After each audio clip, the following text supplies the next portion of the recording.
cerita Nenek Kebayan daripada Kak Ija. Cerita malam ni adalah pasal keteguran. Jadi banyak orang yang tanya pasal keteguran ni.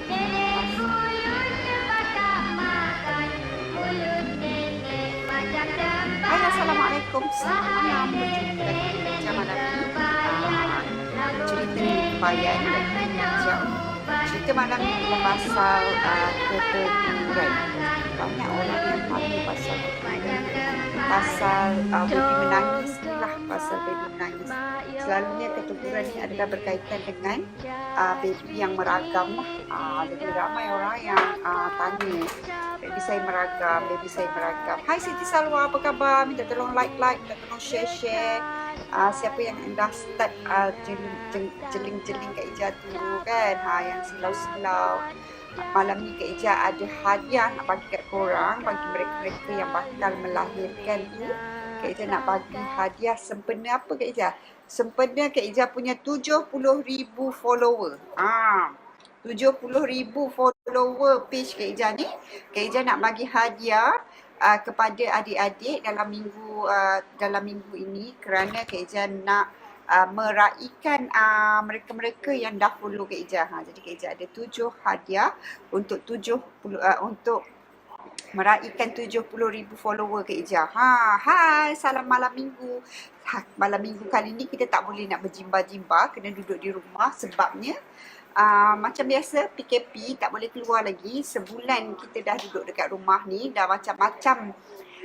Ada orang bertambah berat badan, ada orang bertambah baby coming, ada orang macam-macam kan. Jadi siapa yang ada dengan Kak Ija, terima kasih kerana hari ni kita nak ceritakan pasal sebenarnya orang dulu-dulu kata untuk yang tak bersalin tak ada ke? Ada, insyaAllah. Hari ni kita bagi pampers untuk baby. Mungkin besok kita bagi benda lain untuk yang tak bersalin kan. Sebab Kak Ija kata ada 7 hadiah kan. 7 hadiah sempena 70,000 follower. Jadi hari ni Kak Ija nak bagi, hai Intan. Kepada mereka yang bertuah, Kak Ija nak bagi satu pack pampers baby newborn ni. InsyaAllah boleh digunakan untuk baby yang bakal dilahirkan lah kan. Kan. Okay. Jadi apa cerita malam ni Kak Ija? Cerita Nenek Kebayan ni apa cerita seram malam ni kau? Terang ke? Kak Ija nampak macam gelap berbalam-balam je kan. Kena tukar posisi ke? Sekejap kau. Bagi dia cerah sikit. Macam ni baru cerah sikit. Okay. Hai semua, minta tolong share, minta tolong like kan, sebab malam ni kita nak ceritakan pasal perkara-perkara yang bagi korang yang berpantang sendiri mungkin ini akan menjadi salah satu isu, salah satu benda yang kita fikirkan, kenapa, apa yang terjadi ni sebenarnya. Okay. Kak Ija memberi tajuk keteguran yang selalu digunakan oleh orang dulu-dulu. Bila baby dia menangis, orang dulu-dulu bila baby menangis ataupun baby menangis waktu malam, baby asyik meragam, dia orang suka mengaitkan dengan masalah keteguran. Keteguran yang dimaksudkan ini adalah ditegur oleh makhluk halus ataupun kita ada pergi lewat-lewat lalu ke tempat lain, suami ada keluar ataupun balik lewat malam tak basuh kaki kan. Ada benda-benda luar, anasir-anasir luar ni yang suka dengan baby kita. Nak dikatakan tidak tu, ya, ada juga terjadi, tetapi banyak aspek sebenarnya yang perlu kita titik beratkan sebelum kita mengklasifikasikan baby kita sebagai keteguran. Faham ya Kak Ija cerita ni? Bukan semua baby menangis tu disebabkan dia keteguran, bukan. Tetapi ada juga baby yang sering menangis disebabkan oleh keteguran. Bagi ibu-ibu yang bakal berpantang, terutama bagi mereka-mereka yang baru nak menimbang cahaya mata pertama, Kak Ija nak nasihatkan supaya bersedia. Terutama pada musim-musim PKP ni kan. Kalau ada apa-apa masalah yang melibatkan baby kita berlaku di tengah-tengah malam kan, berlaku yang menyebabkan kita tak boleh nak mendapatkan bantuan. Sebabnya time PKP ni kalau kita nak pergi ke hospital tengah-tengah malam pun susah, kita nak pergi cari ustaz tengah-tengah malam pun susah, nak minta nak bawa, dah lah kita tak boleh nak berpantang kat kampung kan. Kena berpantang sendiri dekat rumah. Jadi benda ni korang kena tahu. Bukan semestinya korang bila baby menangis je korang kata, anak aku keteguran. Bukan sebenarnya macam tu. Kak Ija nak cuma nak preparekan korang, nak bagi korang tahu yang ada benda-benda yang macam ni. Okay? Sebelum tu Kak Ija nak bagi tahu tadi, Kak Ija kata suruh bersedia. Kerana melahirkan baby ni bukanlah cerita indah princess and prince. Kan? Tempoh berpantang ni bukan hanya pasal kita. Tempoh berpantang ini pasal kita dan bayi kita kan. Pasal bayi kita dan kita. Bayi dia bukanlah anak patung. Adik-adik kena tahu yang kita kena expect perkara yang paling buruk. Okey, baby ni dia bukanlah anak patung. Bukan anak patung yang akan diam, tidur, baik sahaja, tak ada apa-apa masalah, bukan. Okey, kalau kita ada menempuh keadaan yang baby baik, apa semua tu, itu adalah Alhamdulillah, itu adalah kelebihan yang kita dapat. Tapi Kak Ija cakap ni adalah untuk mereka-mereka yang berkemungkinan mendapat anak-anak yang melagam, anak-anak yang menangis-nangis, anak-anak yang high need, anak-anak yang time tidur dia lain kan, yang boleh membawa tekanan kepada kita sebagai ibu yang baru melahirkan. Jadi Kak Ija nak suruh ibu-ibu yang baru melahirkan ni supaya get ready. Bersedia. Kerana apa? Kerana ini adalah perkara yang mungkin korang tempuh. Okey. Jadi apa lagi yang Kak Ija nak cerita? Okey, macam tadi Kak Ija cakap, suruh bersedia kerana ragam baby ini adalah perkara yang tidak tepat. Maknanya dia bukannya semestinya macam tu. Tidak. Baby akan datang dengan pelbagai ragam. Okey, baby korang nanti korang bersalin, baby korang akan datang dengan pelbagai ragam. Antara ragam-ragam baby yang korang akan dapat, insya-Allah selalunya minta dijauhkan. Tapi Kak Ija nak cerita yang susah-susah lah supaya korang faham, supaya korang bersedia. Hai Nurin, apa khabar Nurin? Hari ni Kak Ija nak ajar korang, nak bagi tips sebenarnya, tips orang tua-tua untuk anak-anak muda ni yang nak berpantang sendiri. Maklumlah Kak Ija sebenarnya risau kalau mereka-mereka yang berpantang sendiri, anak sulung, suami pula frontliner, aku kena pantang sendiri dengan baby sahaja. Tidak. Kan? Jadi Kak Ija nak bagi korang. Hai Siti Fatimah, waalaikumsalam. Okey, jadi nak bagi korang bersedia. Antara ragam baby yang selalu korang akan rasa takut, apa kena baby aku ni? Kan, apa kena dengan baby aku ni? Korang akan rasa betul ni okey ke tak okey? Kan, anak-anak ibu yang muda kan. Pertama sekali korang akan rasa takut apa kalau ibu yang baru melahirkan. Korang akan rasa takut nak taruh ubat pada pusat baby. Korang akan rasa takut. Nak tekan kuat ke? Nak tekan nipis ke? Nak tekan ke? Nak titiskan sahaja ubat tu ke? Macam mana ni? Kan? Ini adalah salah satu perkara yang korang akan rasa, korang akan kena tempuh. Okey, sebagai ibu muda, benda ni adalah perkara yang korang memang Alhamdulillah Ain Syaudin set berpantang dah sampai dengan selamat sama-sama. Sebab banyak lagi yang delay tau, sebab post ada JNT pun ada masalah. Jadi mereka-mereka yang nak set berpantang ni kena order awal-awal, tolong. Okey, kita nak continue pasal baby. Okey. Nak taruh ubat pada pusat baby tu memang agak menakutkan terutama bagi ibu-ibu yang mula-mula melahirkan. Melainkanlah kalau kita ni kita ni memang ada nurse ke, kita memang banyak adik ke kan. paling takut bila anak kembung. Benny dah takut silap cara urut baby. Betul Dahlia.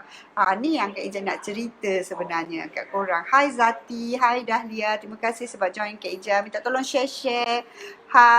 Minta tolong share-share supaya kawan-kawan yang tengah mengandung ke, tengah nak dapat baby tu boleh dengar sekali kan. Yang dah dapat baby pun boleh dengar sekali sebab dia orang boleh kongsi experience. Seronok tau. Saya dulu berpantang seorang je baby first. Dia boleh nangis 2 hingga 4 jam tanpa sebab. Bayangkanlah. Ni pun Kak Ija nak cerita tapi dah besar dah dia. Okey. Jadi perkara-perkara yang akan korang rasa takut. Pertama sekali korang akan rasa takut nak taruh obat pada pusat baby. Dan korang akan rasa bila pusat ni nak tercabut. Nak pakaikan pampers ni, nak pakai pampers atas pusat ke bawah pusat.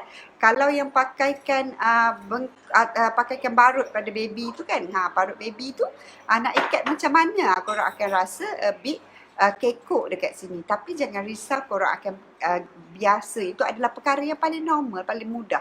Okey, selalunya pusat baby akan tercabut pada hari ke-7 hingga ke-10. Kalau ada yang betul jaga, cepat dicabut. Orang tua-tua dulu punya cakap, lagi lambat tercabut, budak tu lagi degil. Orang tua-tua dululah punya cerita kan. Kita nak cerita je. Okey, Kak Ija, tapi Kak Ija tak nak cerita pasal cara nak mudahkan tercabut pusat baby. Kak Ija nak cerita tadi, macam Natasha ni cakap, baby ni menangis 2 ke hingga 4 jam tanpa sebab. Kan, tanpa sebab nangis tak berhenti-henti. Ini adalah satu cabaran yang paling-paling besar korang akan dapat. Kita tak tahu dia kembung ke, kita tak tahu dia boleh minum air kowe, tak ada masalah kan. Cuma minum yang suam kan. Jangan minum yang air sejuk dia tu kan. Kan? Okay, Nur Syafida. Okay, Kak Ija nak cerita pasal baby yang menangis tanpa sebab. Kita pun tak tahu sebab apa. Kan, tak tahu sebab apa. Dan ini adalah satu cabaran yang Kak Ija rasa antara cabaran yang paling besar yang korang akan hadapi bila korang berpantang. Tak kiralah korang berpantang sendiri ataupun berpantang dengan keluarga. Tapi kalau berpantang sendiri, korang memang akan lebih stressful. Kerana baby yang menangis sendiri, yang orang tua-tua dulu kata keteguran ni, dia akan menangis berjam-jam, tak mau berhenti-berhenti. Macam siapa tadi kata, Natasha kata 2 hingga 4 jam tanpa sebab. Tak tahu dia menangis sebab apa, dia menangis tak berhenti-henti. Wah, mata pandang ke atas, tersentak-sentak, kita pujuk, berat nangis balik. Sampai dah tak ada suara menangis. Ingatkan dah diam. Rupanya dia menangis sampai tak ada suara. Macam tu. Sampai biru-biru, orang tua-tua dulu kata. Ini adalah tanda-tanda antara tanda-tanda yang baby kita ni keteguran. Sebagai seorang Islam, nak ataupun tidak, memang kita kena tahu benda ni. Memang ada. Sebabnya baby ni benda yang dia tak boleh cerita tapi dia boleh nampak kan. Jadi benda-benda macam ni memang ada. Tetapi kita kena tahu bilakah baby tu menangis yang menunjukkan dia ni keteguran. Dia bukan sahaja menangis. Kalau keteguran ni, ada juga baby yang akan mengetap bibir dia kan, merenung ataupun senyum-senyum sendiri kan. Ini pun antara ada tanda-tanda gangguan. Contohnya jari dia tengah tidur, jari dia bergerak sendiri. Kan, itu pun antara tanda-tanda gangguan. Kan, jadi kaki dia tertarik-tarik sendiri, cik. Itu pun adalah antara tanda-tanda gangguan. Jadi kita Waalaikumsalam, memang cantik. Makin cantik girlfriend aku ni. Nampak girlfriend aku dia panggil kan. Dia tak tahu dia kena rotan dengan aku kecil-kecil tu. Okey. Nak sambung cerita tadi. Kau jangan kacau akak kau ni, okey? Nak sambung cerita tadi pasal keteguran pada baby. Bila baby kita menangis, kita kena tahu pattern dia menangis. Paling penting untuk ibu-ibu muda ni tahu pattern anak kita menangis. Seandainya anak kita kembung, tangisan dia tu adalah tangisan yang bukannya lama, bukannya sampai 2 hingga 4 jam. Dia tak menangis sampai 2 hingga 4 jam kalau baby kembung. Kalau kita dah ada cara urutan untuk kolik, dia tak akan menangis berterusan. Okey, dia tak akan menangis sampai biru-biru. Ya, itu bukan tanda-tanda baby kembung. Baby kembung dia akan meragam, dan kalau kita dukung dia ke arah depan, dia akan berhenti, dia akan senyap kan. Mungkin dia ada masalah lactose intolerant, ataupun dia ada masalah tak tahan dengan protein susu kan. Jadi kita kena tahu, jangan terus-terus kita come into conclusion yang anak aku kena keteguran, padahal anak kita tu masalah dia lain kan. Jadi kita kena tahu pattern tu. Okey, antara lain nak menunjukkan yang baby kita ni keteguran adalah dia akan suhu badan dia tu akan ada rasa, mungkin dekat kepala dia panas tapi badan dia sejuk je. Kita nak rasa baby, kita rasa dengan kulit belakang badan, kulit tangan belakang ni tak panas, tangan kaki dia sejuk. Itu adalah antara tanda-tanda keteguran bagi orang tua-tua dulu. Kalau bidan-bidan dulu, orang tua-tua dulu, dia adalah cara dia untuk menangani keteguran juga kan. Dan sekarang juga kalau korang alami anak korang menangis tak tentu pasal, telefonlah sepatah dua tak kata dekat orang tua kita di kampung. Jangan kata kita ni boleh handle, bawa pergi klinik sana, bawa pergi klinik sini. Kalau doktor dah kata tak ada apa-apa tu, baby masih lagi menangis, itu berkemungkinan baby-baby anda mempunyai masalah keteguran ataupun gangguan. Okey? Bukan kata semua baby menangis tu baby kena gangguan, tidak. Tapi kita kena tahu bila dan macam mana time dia, saat dia, kita kena dapatkan bantuan. Macam tu. Make sure each time kita dapati baby kita demam ke, dapati ada ketidaknormalan pada baby kita, contohnya menangis korang pukul 8, pukul 9 malam je start menangis. Macam set alarm. Maghrib je menangis. Itu adalah tanda-tanda keteguran. Sebabnya kalau kembung dia tak tetap masa. Dia tak tetap masa. Dia bukan macam menangis pukul 7 malam sampai pukul 3 pagi. Bukan. Kalau kembung ni pagi dia menangis, tengah hari dia menangis, petang dia menangis. Dia menangis bila-bila masa. Tapi kalau keteguran ni selalunya dia menangis on certain time. Okey, daripada pukul 7 sampai pukul 12 malam dia akan menangis. Daripada pukul 8 malam lepas isyak sampai pukul 3 pagi dia menangis tak berhenti-berhenti. Itu contohnya. Jadi kena tahu, kena bersedia yang korang mungkin akan hadapi situasi di mana anak korang menangis tak berhenti. Sebab tu saya cakap tadi, baby yang lahir ni bukanlah baby yang kita bukan melahirkan anak patung kan. Dia akan ada masalah.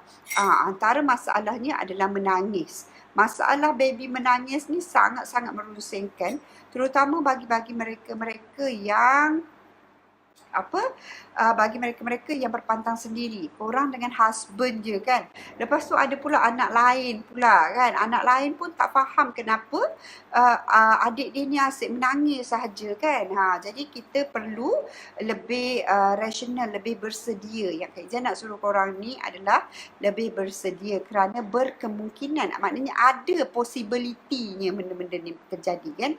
Kita tak tahu dekat hospital macam mana, mungkin anak kita bersalin tengah-tengah malam kan, dan ada benda yang suka lalu-lalu dekat situ, suka tiba-tiba mengakibatkan dia menangis. Tapi janganlah bila sekali anak kita menangis kita terus assume yang anak kita keteguran. Bawa pergi jumpa doktor dulu, buat check up dulu apa yang terjadi dengan anak kita. Jangan terus-terus kata tak boleh ni, mesti keteguran anak aku ni kena pergi jumpa ustaz. Tidak kan. Ada kalanya kena make sure bila ada berlaku abnormalities, ketidakbiasaan kepada anak-anak. Contohnya dia minum muntah, dia demam kan, lepas tu dia berak-berak contohnya kan, ataupun dia tak berak-berak, dia menangis tak berhenti-henti kan. Ini bawa pergi jumpa doktor dulu. Jangan terus-terus come into conclusion yang anak aku kena keteguran, tak payahlah pergi jumpa doktor. Tak boleh.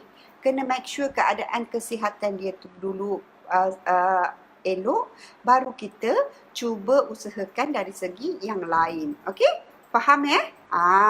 Tak boleh terus-terus main tergejar. Ada seminggu tu saya selalu balik lambat kerja dan terpaksa bawa anak ke tempat kerja sampai siap kerja. Nak baca Siti Salwa punya experience.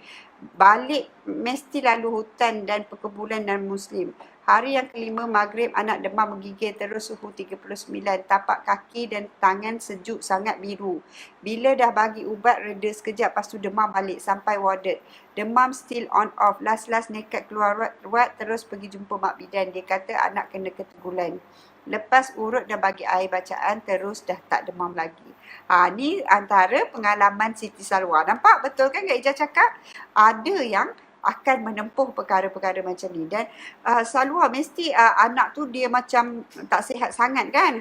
Dia akan tak sihat. Kalau yang dah besar sikit dia akan demam. Kalau yang baby macam mana dia nak kata dia akan menangis. Ni memang ada. Kak Ijah pun pernah jumpa banyak kali. Anis kata tak sabar tunggu barang sampai. Semua orang dah tak sabar tunggu barang sampai. Tapi dia tak nangis, cuma dia demam menggigil. Mungkin sebab dia dah besar ataupun dia dah pandai kontrol, dia takut tu dia tak menangis. Ada juga yang macam tu. Sebab tu kita kerja cakap, kena tengok keadaan baby tu macam mana. Kena tengok keadaan anak kita sama ada dia demam, ataupun dia menggigil, ataupun tiba-tiba suhu badan dia demam tu lain-lain suhu. Dekat kepala panas dia macam lain, dekat badan panas macam lain, tapak kaki, tapak tangan sejuk. Ini memang tanda-tanda kena gangguan. Macam tu kan. Orang kata kalau tengok kaki macam kejang tu kembung. Betul ke Kak Ijah? Betul. Kalau baby sakit perut, dia akan menendang-nendang. Dia macam, dia akan tegangkan kaki dia. Sebab apa? Dia nak lawan sakit dalam perut dia. Macam kita juga, dia tak tahu kan. Dia macam, macam kita kan sakit, macam tu, dia akan tendang-tendang kaki dia. Macam tu. Hai Zaza, waalaikumsalam. Kak Ijah, set bersalin Aisyah berapa? Set Aisyah RM155 plus postage. Hai Ma'al, apa khabar? Ma'al pun harga promo lagi ke Ma'al? Harga masih lagi harga promo. Kak Ijah ni walaupun barang dah naik harga semua, Kak Ijah masih lagi bagi harga promo. Sebab Kak Ijah tahu korang dalam PKP banyak benda nak fikir. Kak Ijah tak nak susah-susahkan korang dengan masalah yang tak sepatutnya. Tak apalah. Time PKP ni kita bagilah promo sebab walaupun barang tak cukup ni bagi promo juga kan. Tak apa. Tak ada rezeki yang lain nanti. Okay? Teruskan pasal tadi keteguran ni. Selain daripada kita kena tengok, kena bersedia ibu bapa ni kan. Kena bersedia. Suami, abang sayang. Belajarlah juga baca ayat-ayat. Carilah dalam handphone ke dalam dalam mana-mana lah, belajarlah dengan orang tua-tua cara macam mana kalau baby menangis malam nak baca apa kan. Kena tahu. Nak baca lagi cerita daripada Zeti Nordin. Zeti dulu makcik cerita masa kecil-kecil selalu demam. Sebulan mesti kena pergi klinik. Last mak bawa balik kampung, rupanya belakang rumah ada sesuatu. Lepas berubat sampai sekarang dah nak jadi ibu pun dah payah nak demam. Betul. Sebab tu saya cakap kena tahu. Kena tahu budak-budak kalau dia selalu demam kan. Tapi make sure kita bawa pergi klinik. Jangan kita macam, tak payahlah bawa pergi klinik. Anak aku ni memang keteguran-teguran. Padahal anak awak ada tonsil. Kan, tonsil bengkak. Contohnya kan, anak awak lactose intolerant, sakit perut, memang kembung kan. Kesianlah baby kan. Ada angin pasang kan. Jadi kena tahu dulu kenapa. Kalau dah tak ada, doktor kata tak tahu kenapa, barulah kita usahakan. Dan kalau boleh bila time baby menangis tu tak salah kalau kita bacakan. Okey, nak baca apa Kak Ijah? Selalu kalau baby menangis sangat. Kak Ijah ajar yang senang saja sebenarnya. Kalau baby menangis, si bapa, sebab apa bapa? Sebab bapa ni ketua, okey? Bapa ni kena ada courage yang lebih, iaitu keberanian yang lebih. Bacakanlah ayat kursi, bacakan Al-Fatihah dulu, bacakan 3 kul kepada dia dan bacakan ayat kursi. Ulang macam keset. Kan Al-Fatihah, ayatul kursi, 3 kul, selawat, Alhamdulillah tiap kali kalau keteguran. Cepat reda, baru Kak Ijah sebut, nampak Ma'al pun cakap cepat reda tangisan baby. Selalunya kalau bapa tu bacakan lebih kuat sebab bapa ni dia lelaki. Okey, dan masa dalam pantang tu perempuan kan kita tengah berdarah kan. Jadi kenalah suruh suami tu tolong bacakan. Baca selalu-selalu sebelum dah tahu. Kalau dah tahu anak tu pukul 5 nanti, pukul 9 malam dah start nak menangis, daripada pukul 7 tu bacakanlah kat dia. Pasanglah apa-apa ruqyah ke apa-apa untuk menenangkan dia kan. Dan kalau boleh kita mintalah tolong ibu bapa kita doakan, sebab doa ibu bapa tu kan mustajab kan. Dan mungkinlah kalau teruk sangat menangis dia, orang kata macam kena sawan tangis. Ada orang kata kena sawan tangis. Berbeza kena sawan tangis dengan kena keteguran. Sawan tangis ni dia menangis tak kena masa. Rumah Ma'al pun kawasan kubur Cina. So selalulah kena kak. Nampak Ma'al pun selalu kena. Akak kau punya akak kau punya bateri dah weak, akak kena charge sekejap. Anya, ibu nak duduk sini Anya. Kat mana ada power bank? Ni ada power bank. Tapi sekejap sekejap. Kena tunggu sekejap. Akak kau pergi pula. Tiba-tiba pula nak nak charge handphone. Okey, jadi sekarang ni nak cerita lagi. Tak habis lagi cerita pasal keteguran ni. Sebab apa keteguran ni memang akan memberi korang tekanan. Memang tertekan. Nak dah sebulan anak menangis tak berhenti-henti. Gila tak tertekan? Kan? Kalau sampai sebulan anak menangis tak berhenti-henti, siapa tak tertekan? Jadi benda ni adalah perkara yang betul. Benar-benar boleh terjadi. Dan korang kena bersedia. Ini adalah perkara yang paling-paling korang kena bersedia. Selain daripada anak kita mengalami kesakitan kronik. Kesakitan kronik contohnya kita bersalin dengan GDM ataupun baby ada jangkitan selaput otak ataupun masalah paru-paru ataupun masalah-masalah lain lah kan. Tapi kalau bawa balik baby sihat, tiba-tiba baby menangis tak tentu hala ni, memang korang kena get ready. Ni nak ulang tengok balik. Ma'al kata kawasan kubur Cina, so selalulah kena. Betul. Jadi petua orang dulu lagi. Apa petua lagi orang dulu bagi? Orang tua-tua dulu dia kata kalau nak masuk, kalau rumah tu sebelum maghrib tutuplah tingkap-tingkap. Kalau dulu kita tingkap terbuka kan, dia akan suruh tutup tingkap kerana dikuatiri ada Ummu Subyan. Ummu Subyan ni dia memang suka ganggu kanak-kanak, tutup tingkap. Tutuplah lansir-lansir di rumah. Akak kau ni anak dah tua-tua dik. Maghrib je tutup semua. Kalau orang lagi teruk, kalau kita perasan ada maghrib kuning. Kak Ija ceritalah ni. Cerita style orang zaman dulu. Maghrib tu dia kuning tau. Petang tu dia nampak sangat-sangat kuning. Hari dia kuning. Itu adalah hari yang orang tua-tua dulu kata hari yang banyak setan lalu lah.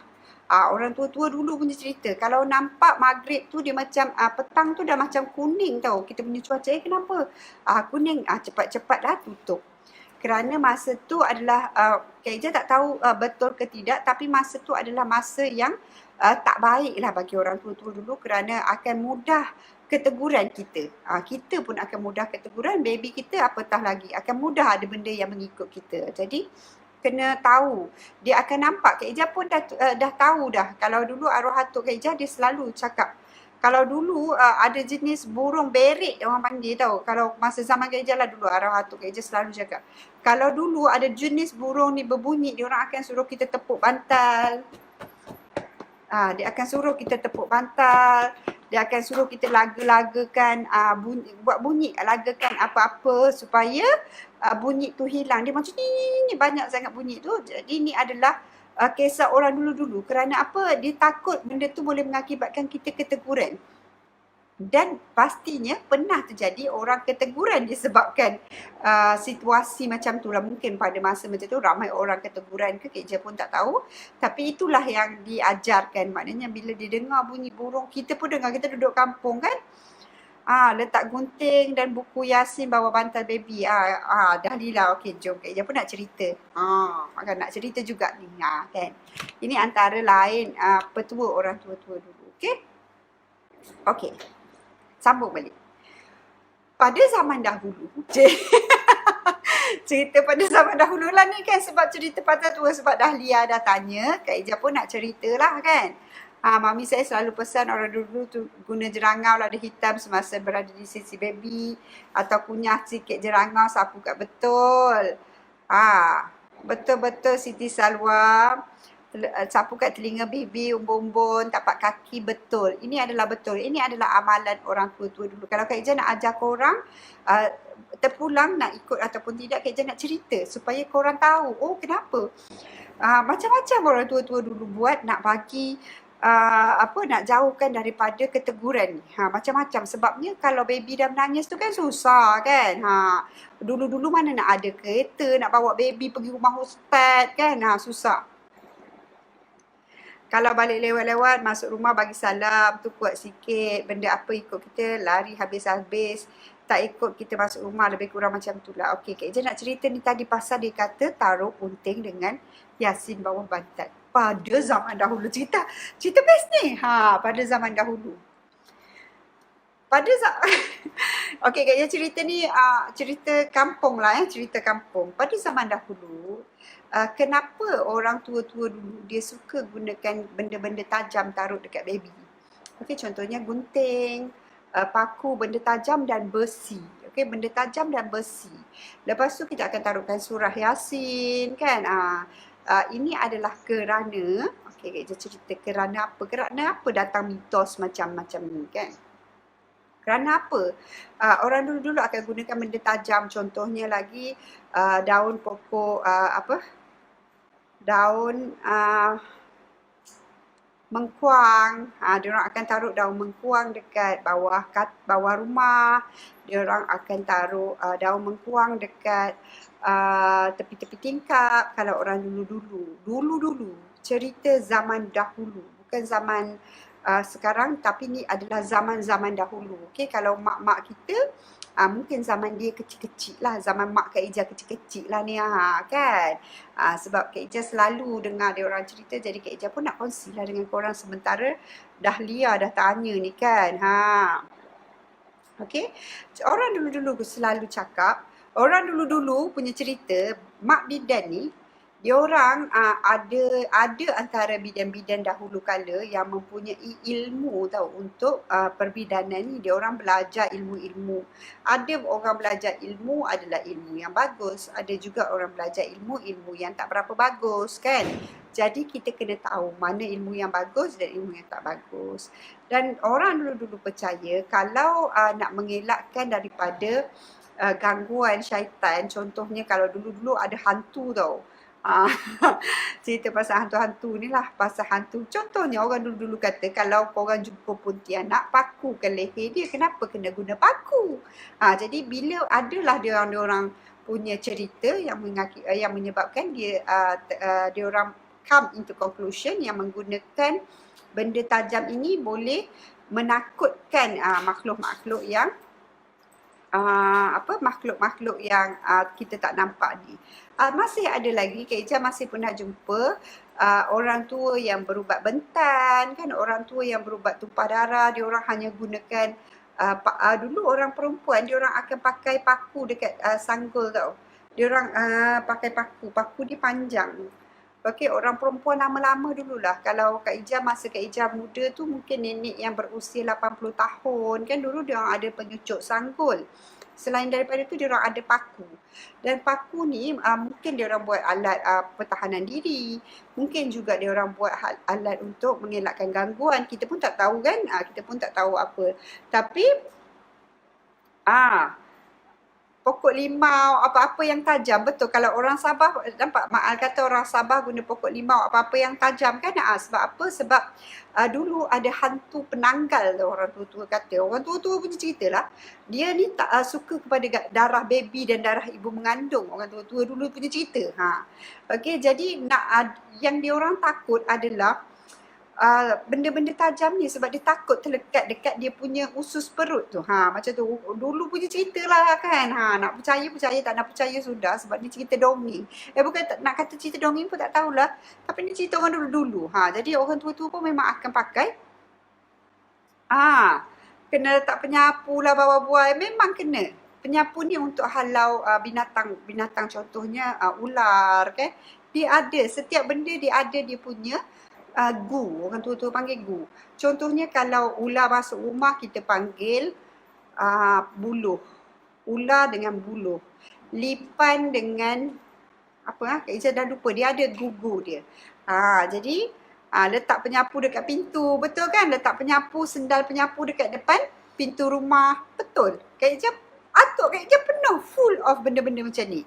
Jadi Kak Ija pun tahu, Kak Ija pun tahu. Jadi nak cerita pun orang kata benda-benda apa orang tu akak kau ni cerita, tapi Kak Ija nak cerita hari ni pasal tadi apa ni tu dah cerita. Dah tanya kan. Okey, jadi sebab takut akan orang perempuan yang dia orang mengamalkan ilmu untuk real kat Sabah memang banyak kan, real orang perempuan yang boleh cabut leher dia ni untuk ilmu hitam lah kan selalunya. Dia orang memang sukakan darah baby dan darah ibu bersalin ni. Jadi orang tua-tua dulu dia orang memang akan taruhkan paku, taruhkan gunting dekat baby kerana tak nak ada benda ni datang dekat. Sebab tu macam arwah nenek Kak Ija dulu dia selalu cakap kita ni kalau orang datang period ke, orang dalam nifas ke, sebab tu tak boleh keluar. Even orang Cina pun tahu tau. Orang Cina pun tak bagi keluar 30 hari, tak boleh keluar langsung. Sebab apa? Dia takut nanti kena kacau dengan hantu. Cina tahu. Cina pun cakap macam tu. Okey, tapi tu daripada segi orang Cina lah kan. Anak saya tak pernah demam sampai umur 6. Sekejap nak baca ni apa lagi banyak ni. Tidurkan baby kat buai, kena letak penyapu bawah buai. Betul. Orang tua-tua punya dulu memang banyak kisah. Memang banyak. Diorang punya petua-petua. Sebab apa? Sebab dulu susah. Susah nak pergi jumpa, nak cari ustaz, nak cari nak bawa baby. Bukan ada kenderaan, semuanya berjalan kaki, naik basikal. Akak engkau ni sampai naik basikal sampai dah umur berapa naik basikal je. Mama pesan lagi letak penyapu bawah atau pesan juga letak penyapu dekat pintu. Betul kan? Kat Sabah banyak mak kata hantu yang boleh cabut leher tu. Orang perempuan yang pakai ilmu, dia kena makan darah orang beranak. Ceritanya lah, kita tak tahu. Untuk memperkuatkan ilmu dia. Nur Aiza cakap, Kak Ija, anak saya pernah demam sampai umur 6 bulan. Sekali dia demam, dia termenung. Kalau pandang kita pun pandang kosong je. Seminggu tak ada respon. Wow. Tak senyum, tak bagi reaksi. Langsung pergi hospital pun doktor kata tak ada apa-apa. Risau. Okey, kalau macam ni, Aiza, awak memang kena pergi bawa anak awak pergi berjumpa dengan orang pandai-pandai. Kerana apa? Kerana apa dia takut dia demam tu terlampau tinggi pertamanya, ataupun mungkin hijab dia tu nampak benda-benda. Kak Ija pernah ada anak kawan Kak Ija yang berumur 4 tahun, dia baru pandai bercakap, dia dah pandai bercakap lah kan. Bila dia pandai bercakap, dulu mula-mula dia cakap, Mama ada orang perempuan tak cantik dekat Sengki contohnya. Dia kata macam tu lah, dia punya hijab tu terbuka mengakibatkan dia boleh nampak benda-benda yang tak betul lah. Boleh pergi, mungkin dia ada kejutan ataupun semangat, air pulihkan semangat pun boleh. Kan Aiza, kan kalau nak pulihkan semangat pun ada orang yang pandai-pandai boleh pulihkan semangat.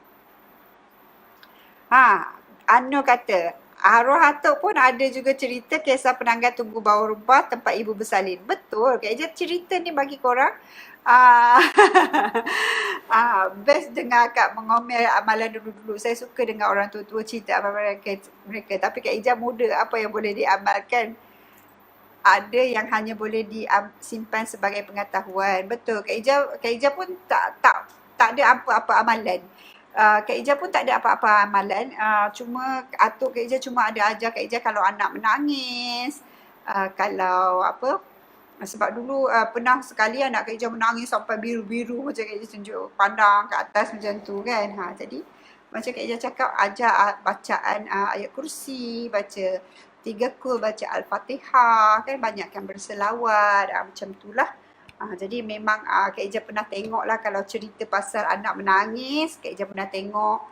Kalau cerita pasal hantu penanggal tu pun, kalau orang tua-tua cakap kalau orang sekarang cakap tak ada, Kak Ija cakap ada lah, sebab kita pernah alamilah, pernah tengok lah macam tu kan. Kita pernah tengok. Jadi orang yang pernah tengok macam-macam benda ni dia akan kata oh ada. Kalau orang yang tak pernah tengok ni dia akan kata ya ke benda Kak Ijah ni cerita. Tapi ni cerita orang tua-tua dulu. Okey? Sebab tu dia kata taruh gunting, taruh benda-benda tajam kan, limau purut ke punya, duri limau ke, pokok limau, pokok mengkuang, lagi apa lagi? Gunting, paku ni yang orang bidan-bidan ni di terror tau. Paku dia celup air, baca sikit orang baca, celup air bagi korang minum, selawat. Kita pun selawat. Hilang bentan, hilang rengat orang tua-tua dulu. Rengat sekejap je hilang. Bawa air tawar rengat. Apa kena air baca boleh hilang rengat? Korang bayangkanlah kalau kita nak kata logik tu, bawa bunjuk lada hitam, kan, bawa bunjuk bawang putih, tak pernah tinggal sebab risau keteguran. Nampak Fadila Dila kata bawa bunjuk. Dulu orang tua-tua dia akan buat bunjuk tau, bunjuk sikit kecil je, dia akan taruh pin dekat baby. Ada juga dia taruh lada hitam ataupun bawang putih kan, untuk bawa pergi mana-mana kalau nak keluar baby. Pakai kat baby. Sebab apa? Sebab bau-bau benda ni, benda-benda tu tak suka. Macam tu lah kan. Ada, Kak Ijah tak tahu sama ada amalan tu masih lagi diteruskan ataupun tidak. Ada yang buat tali pintal lah, macam-macam lah. Tapi dengan niatnya adalah untuk, niat tu kena minta lah perlindungan daripada Allah. Okay. Faryana tanya, rengat tu apa Kak Ijah? Rengat ni adalah rasa sakit macam nak beranak. Tapi korang rasa selepas korang beranak. Lepas beranak baru kita rasa sakit macam nak beranak. Kita rasa nak beranak 2 kali. Rengat ni dia rasa pengecutan rahim yang dalam bahasa sekolahnya, dalam bahasa sainsnya ataupun dalam definisi perubatannya. Rengat ini berlaku apabila pengecutan rahim itu berlaku dengan cepat. Proses pengecutan rahim. Okey, tadi rahim kita dah bengkak kan, dah 9 bulan dah besar. Bila dah melahirkan dia nak mengecut.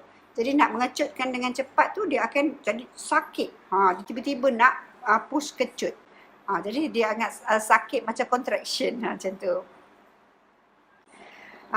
Saya kata saya akan kata ada sebab anak sulung saya menangis pandang shilling, nak tahu? Pandang shilling, berkelip-kelip mata, pandang pintu, tambah-tambah nak pukul 12. Penat Kak, amalkan juga betul macam Kak Ijah kata, betul. Kalau menangis, pandang macam takut kan, kesian baby menangis sampai merah-merah. Anak adik Kak Ijah ni yang Kak Ijah selalu pegang baby tu, kalau korang tengok, dia pun kena masa dalam pantang. Ceritanya bila adik Kak Ijah pergi menguruskan mayat, jadi mungkin dia balik tu dia nak tergegar-gegar balik kan. Balik tu dia menangislah budak tu sebulan. Bidan Sabah memang masih banyak yang pandai bidan.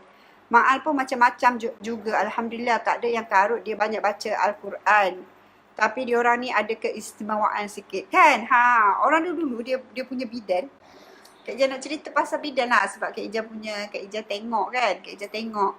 Kita pun orang dulu-dulu, kita pun orang kampung kan. Kita pun orang kampung. Jadi kita pun nampak benda yang kita nampak, kita nak cerita, nak kongsi supaya korang pun mungkin bukan nampak pada mata korang tapi nampak daripada mata Kak Ijah untuk korang tahu kan. Jadi orang tua-tua dulu macam contohnya bidan yang merawat Kak Ijah lah. Kita cerita Kak Ijah bersalin. 26 tahun dulu bidan yang merawat Kak Ijah lah. Dia umur dia 80 tahun tau, cu Kak Ijah tu. 80 tahun dia boleh bawa basikal. Sangat jauh lagi. Dan dia urut kita pakai kaki tau. Dia yang selalu kalau kita, baby kita songsang ke, macam mana dia orang boleh betulkan baby yang songsang? Boleh urut kalau baby songsang, dia orang ada keistimewaan. Jadi dia orang adalah keistimewaan dia orang, sebab tu dia orang boleh sambut baby tanpa apa-apa kan. Jadi itu adalah kelebihannya lah. Nak cerita lagi. Ma'al kata Kak, Kak, bidan Sabah masih banyak yang pandai. Okey, dia orang ada keistimewaan. Masa pantang Ibu Nurdia, masa pantang anak first, mak akan cucuk paku saiz besar dengan lengkuas kat rambut. Sumbat bawang putih dekat telinga untuk elak angin masuk. Untuk baby pula, mak akan sediakan satu uncang kecil. Tahi besi, betul. Dia orang nak besi-besi. Betul. Kak Ijaz pun ingat. Paku dari pokok bidara, lada hitam, bawang putih. Mak awak orang pandai-pandai. Kan, Nurul Hidayah sakit rengat lepas bersalin Caesar, baru ni sakit sampai minta ubat tahan sakit kat nurse. Betul Daya. Kak Ijaz dulu kena rengat ni sakit lah. Tapi betul lah macam Kak Ijaz cakap, bidan tu kita minta nak minta air rengat. Suruh adik je pergi minta air rengat, minta air baca rengat, air rengat, dia bagi kita minum, hilang terus rengat. Pelik kan? Macam ubat tahan sakit, dia taruh Panadol ke dalam air. Kak Ijaz pun pernah dulu, Kak Ijaz pun macam tak logik lah pergi minta air je boleh baik mak. Cakap kat mak macam tu. Kak Ijaz pernah cakap kat mak Kak Ijaz macam tu. Awak ni tak logik lah mak. Mana boleh minum air je boleh baik. Sakit macam ni. Kan? Dia kata pergi minum. Minum jugalah kan. Dia punya sakit sampai nangis-nangis. Memang sakit sangat. Betul. Kak Ijaz dulu pun macam tu. Nangis-nangis. Tapi betul lah macam tu lah. Orang tua-tua dulu punya kepandaian lah kan. Kalau Fariana kata, kalau mak saya, baby menangis malam-malam hari, dia akan laga-lagakan mata pisau dalam 10 minit, baby akan stop terus nangis. Baby dia nangis sampai mata dia mata ke atas tanpa stop nangis. Betul. Sebab apa? Nak tunjuk benda tajam. Kan, benda tajam. Kak Ijaz tak tahu apa synchronization dia, tapi mungkin tak ada orang tua-tua nak tolong ceritakan kan. Kalau ada nanti Kak Ijaz panggil nenek saudara Kak Ijaz, kalau Kak Ijaz sempat balik jumpa dia, best juga suruh dia cerita tu. Tapi dia cakap pekan lah, cakap kampung. Korang faham ke tidak? Tak tahulah. Kan? Dia mengurut lagi. Tapi Kak Ijaz tahu dia mengurut lagi. Tapi nak suruh cerita tu dia cerita style kampung lah. Kalau sempat lah Kak Ijaz boleh jumpa. Tak boleh nak janji juga. Anak nombor 2 dan beberapa lagi akan jadi rengat balik. Betul. Selalunya kalau rengat ni anak nombor 2, dia nombor 1 dia jarang rengat tau. Anak nombor 2. Nombor 2 dah rengat, anak lain memang akan rengat. Tak payah nak cakap lah akan jadi balik. Memang rengat. Macam tu senang cerita lah. Sedia je lah ubat rengat. Kan? Sama lah dengan kita Siti Salwa. Dia kata dekat Nur apa ni. Tapi Fariana ni semua cakap ni benda yang orang yang Kak Ijaz bila korang sebut mak korang pernah buat macam tu, Kak Ijaz pun betul. Ada. Ada bonjol, ada taruh tahi besi, ada tak guna pisau, ada guna gunting, ada guna paku. Jadi ni adalah perkara-perkara yang diorang buat cuba nak elakkan keteguran. Okey? Jadi korang kena bersedia kerana apa? Kerana dalam tempoh PKP ni korang nak keluar cari mak jauh. Nak berpantang sendiri. Kak Ijaz sebenarnya kalau orang cakap kat Kak Ijaz saya berpantang sendiri. Kak Ijaz memang, aku berdebar kalau orang berpantang sendiri. Kak Ijaz memang berdebar. Kak Ijaz memang sangat-sangat berdebar bila orang cakap dia akan berpantang sendiri. Sebab apa? Sebab Kak Ijaz takut. Kak Ijaz tahu macam mana berpantang tu kan. Tahu. Kita dah tua pun kita takut lagi. Macam mana dia orang muda-muda, anak pertama boleh berpantang sendiri. Korang bayangkanlah. Best Kak Ijaz. Best Kak Ijaz translate kan lah. Kan? Translate kan. Nak suruh translate apa ni lagi ni? Kak Ijaz kena baca sikit. Nak kena baca sikit. Ada masa pantang mak cucuk paku saiz besar dekat lengkuas. Cucuk kat rambut kita suruh pakai. Betul, mak Kak Ijaz pun suruh pakai dulu paku. Kita ni menda lah orang tua ni. Awak ni bida'ah lah. Kak Ijaz suka mengacau mak Kak Ijaz tau. Kak Ijaz suka, Kak Ijaz ni jenis orang yang kelakar. Kalau dengan mak Kak Ijaz suka bergurau, menyakat dia tau. Kalau dia kata, Ijaz kau ni aku rotan kau nanti, contoh kecil-kecil lah. Kak Ijaz kata, mak awak jangan rotan-rotan saya, kan saya lari daripada rumah. Saya cakap, Kak Ijaz cakap. Dia akan cakap, lari. Kak Ijaz pun buatlah macam, saya lari ni mak. Dia akan gelak, tak jadi marah. Kak Ijaz memang suka menyakat mak Kak Ijaz. Jadi bila dia suruh Kak Ijaz cocok pakai paku tu, memang nak membunuh saya ya mak. Dia marahlah kat saya, dia membebek-bebek kat Kak Ijaz. Macam itulah kan anak dengan mak. Tapi korang berpantang sendiri, Ah, makin banyak anak, makin lama dengarnya. Betul, betul Noza. Makin banyak anak, makin lama gengat dia. Sebab dia nak kecutkan rahim tu. Jadi macam mana kita nak buat? Kita kena ah, minum sepah kederang, lepas tu susukan baby kerak, minum sepah, bagi panas badan, minum kopi. Kalau teruk sangat berguling-guling, makanlah Panadol pun tak hilang juga. Kan kelakar. Kelakar sebenarnya. Kalau ikut-ikut pengalaman beranak ni takut nak beranak, tapi bila tengok baby tu asyik nak beranak je, rasa kan dah anak besar sikit. Tengok baby, oh selak nak beranak. Oh perempuan, dah kata Allah bagi kata penyayang kan. Jadi itulah sifat yang ada pada seorang wanita. Tengok baby tu selak. Tengok baby tu seronok kan. Macam tu. Okey? Jadi Kak Ija rasa seronok cerita ke korang topik malam ni. Nak cerita lebih-lebih kan rasa macam cerita. Ni rancangan berpantang ke rancangan mistik? Tapi memang benda ni ada. Memang benda ni ada, korang kena get prepared. Sebab apa? Sebab, apa nak cakap? Sebab memang ada orang kena. Kebarangkalian tu memang tak besar lah. Mungkin dalam 100 orang, 100 orang tu mungkin lah experience pengalaman yang macam tu kan. Tapi takutlah kalau kita jadi seorang yang di dalam 100 orang tu. Kan. Nanti besok nak cerita pasal sawan kepit. Banyak sawan budak-budak ni. Sawan kepit, sawan tangis. Macam-macam sawan ada. Orang tua-tua punya dulu sawan, orang tua-tua dulu punya cerita. Kayaknya cerita orang tua je. Lagi satu kalau masa menyusu tu lah makin rasa rengatnya. Betul. Lagi menyusu, lagi rasa menusuk kalbu. Aduh, pedih sakit. Kan. Makin menyusuk kalbu. Kan. Jadi banyak macam cerita. Orang tua-tua dulu dan macam-macam petua orang tua-tua dulu. Jadi seronok kan, ramai yang ada tips. Ramai orang sebelum ni tak boleh nak cerita dengan kawan-kawan. Sebab apa? Sebab rasa macam tak valid. Macam tak logik. Kan? Macam tak logik. Tapi sebenarnya ada. Kan? Betul kan? Paling penting mak cakap dalam pantang tak boleh wangi-wangi, biar busuk-busuk bau jamu, bau berha-berha. Baik kat kita, baik kat baby. Family kita memang akan ada satu minyak untuk calik dekat telinga dengan peripat lengan, peripat kaki baby. Betul. Betul. Kalau ada daun garuda tu, dia bau busuk. Orang panggil daun pontianak.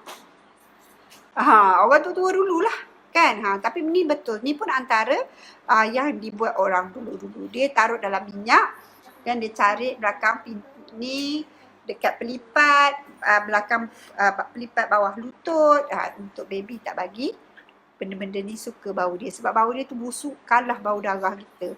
Kalah bau darah. Jadi itulah antara petua-petua yang digunakan. Banyak. Tengok Kak Ija tak payah cerita banyak. Kak Ija nak cerita pun Kak Ija takut. Sebenarnya Kak Ija takut korang rasa macam benda lah Kak ni cerita benda yang tak logik. Tapi ni Kak Ija tak, bukan Kak Ija cerita, korang yang cerita. Okay, stop. Hari ni nak bagi Pampers pada yang nak bersalin. Siapa yang bakal bersalin, tulis saya. Kak Ija akan pilih korang yang mana bersesuaian. Kak Ija akan PM korang untuk dapatkan hadiah Pampers untuk ibu yang bakal melahirkan. Siapa yang bakal melahirkan? Minta tulis I sikit. Tapi saya tak letak tahi besi sebab Mama tak jumpa. So tukar pada jerangau dalam muncang tu. Boleh taruh lada hitam, boleh taruh bawang putih, jerangau. Benda yang berbusuk-busuk. Tahi besi ni sebab sama macam pisau atau macam paku ataupun pin. Pin jarum peniti pun orang taruh. Kan. Macam nak tag Mama je dalam. Boleh je tag Mama. Tak salah pun. Kan. Masuk dalam minyak kelapa hijau. Nampak? Ramai orang buat. Jadi benda ni tak cakap. Tak valid. Jangan korang kata mak korang mengarut. Akak engkau ni dulu selalu cakap. Benda lah awak ni mak cerita dongeng semua. Kak Ija saya cakap dengan mak Kak Ija. Dia kata, dia tu cakap kau ni memang degil. Dia kata Kak Ija memang degil. Orangnya. Nasib baik mak korang didengar cakap Mama kan. Kalau Kak Ija, mak Kak Ija nak selit-selit aku cakap, kenapa mak ni orang nak selit-selit? Ke saya. Mak saya memang selalu marah kat saya. Saya tanam pokok garuna tak pernah nak hidup. Dia apa? Minggu je beli dah mati. Atas tangan ya Anur, pokok ni dia sama juga. Atas tangan. Ha kan, atas tangan. Sama juga macam certain ayat Quran kita tak boleh nak hafal. Kan, ada orang dia memang senang nak hafal tapi ada ayat-ayat dia tak boleh nak hafal. Ada juga orang yang macam tu. Di atas tangan, di atas. Ni dah tulis Intan, tanda muka panas badan sejuk, jari baby bergerak-gerak sendiri, kaki tertarik-tarik, menangis ada pattern, certain time menangis tak berhenti tanpa sebab. Betul. Selalu demam, terbuka hijab. Kan, buat summary sikit. Siap buat summary. Intan akan nak bagi kau lah. Hari ni Kak Ija nak bagi Intan sebab dia rajin. Pet ni Kak Ija bagi kat Intan PM Kak Ija Tak apalah Kak Ija bagi 2. Siapa lagi nak apa ni? Jadi Kak Ija nak bagi lagi 1. Bersalin awal Jun. Nanti Kak Ija akan PM siapa yang nak bersalin. Kak Ija nak bagi hadiah pet. Dah bersalin boleh tak? Boleh. Siapa yang dah bersalin pun boleh. As long as baby korang pakai newborn. Sebab Kak Ija dah beli newborn. Untuk korang. Al-Maklum Kak Ija dah ada 70k likers hari ni. Alhamdulillah, syukur. Usaha Kak Ija nak menyebarkan lagi pengetahuan ataupun tips-tips berpantang orang kampung ni. Kak Ija sebenarnya sangat-sangat dulu Kak Ija tak tahu. Intan PM Kak Ija nanti WhatsApp kalau boleh. Kak Ija dulu tak tahu yang Kak Ija akan terjerumus ke lebih kepada perbidanan ni. Sebab Kak Ija memang rasa macam Kak Ija akan menjadi seorang pekerja ofis sepanjang hayat lah kiranya. Kau memang nak jadi eksekutif sepanjang hayat. Dululah kan. Sehinggalah satu hari Kak Ija rasa macam aku dah bosan dah kerja. Kan? Dah bosan kerja. Kak Ija nak berniaga, tak tahu nak berniaga benda, tak tahu. Bukan kata Kak Ija memang stop Kak Ija nak berniaga ni. Saya Kak, 2 tahun lagi. Alhamdulillah, Siti Salwa 2 tahun lagi kau kena makan ubat Kak Ija. Kak Ija tunggu. Ada yang dah 3 tahun, dah 2 tahun, 3 tahun. Anak dulu saya dah 3 kali dah makan ubat akak. Lama dah aku ni jual ubat beranak ni. Dah 3 kali orang makan ubat beranak Kak Ija kan. Alhamdulillah, syukur. Kak Ija doakan siapa-siapa yang mengambil hari-hari pun memang Kak Ija doakan setiap pagi. Kak Ija akan doakan setiap malam. Kak Ija akan doakan siapa-siapa yang ambil herba Kak Ija ni akan mendapat manfaat sebaik-baiknya. Semoga Allah memberi kesihatan, memberi kelebihan pada herba-herba yang dia buat untuk kita ramukan. Okay? Jadi sekian dulu hari ni. Nak lagi ke? Siapa nak lagi? Nak cerita lagi apa ni? Kan? Takkanlah nak, tadi dah cerita hantu penanggal, cerita hantu malam ni. Dahsyat kan? Teruskan lagi komen siapa yang bakal siapa yang dalam hari ke, yang tengah berpantang ke, yang bakal bersalin ke, insyaAllah Kak Ija akan bagi korang satu lagi. Satu ni tadi Kak Ija dah bagi ke Hidayah, satu lagi Kak Ija akan bagi. Okey, jadi sekian dulu untuk malam ni. InsyaAllah besok kita akan jumpa lagi dalam tips-tips ataupun cerita-cerita yang lebih menarik. Doakan Kak Ija dapat input supaya Kak Ija dapat berkongsi dengan korang. Okay? Sekian dulu daripada Kak Ija. Assalamualaikum warahmatullahi. Jumpa lagi bagi mereka-mereka yang nak dapatkan set berpantang. Boleh dapatkan di www.keepdara.com. Dan bagi mereka yang belum like page Kak Ija sedih lah kalau korang tak like. Next topic Kak Ija. Cubalah korang suggest sikit kat Kak Ija. Cerita sawan yang akak cakap tadi. Okey, besok kita cerita pasal sawan tangis. Sawan tangis. Okay. Banyak juga cerita, Jadi banyak petua, jangan malam ni terbayang, ya kat Sabah tak boleh sebut hantu penanggal nanti. Aku takut pula dalam rumah akak kau ni dalam hutan Mal. Dalam rumah akak kau ni dalam hutan. Lepas tu jiran-jiran tak ada. Tahu akak kau rumah sebelah sunyi sepi je, tak ada sepanjang jalan sunyi je. Depan tu ada hotel. Hotel tak boleh buka, tutup. Kan, sepi je. Okey, tak ada, insyaAllah tak ada apa-apa kan. Kita doakan yang baik-baik. Kita doakan yang baik-baik untuk korang. InsyaAllah besok kita cerita pasal sawan tangis. Kenapa kata sawan kan? Okay, jadi jumpa lagi esok. I love you all. Jangan lupa besok pukul 10 malam kita dating lagi. Bye-bye.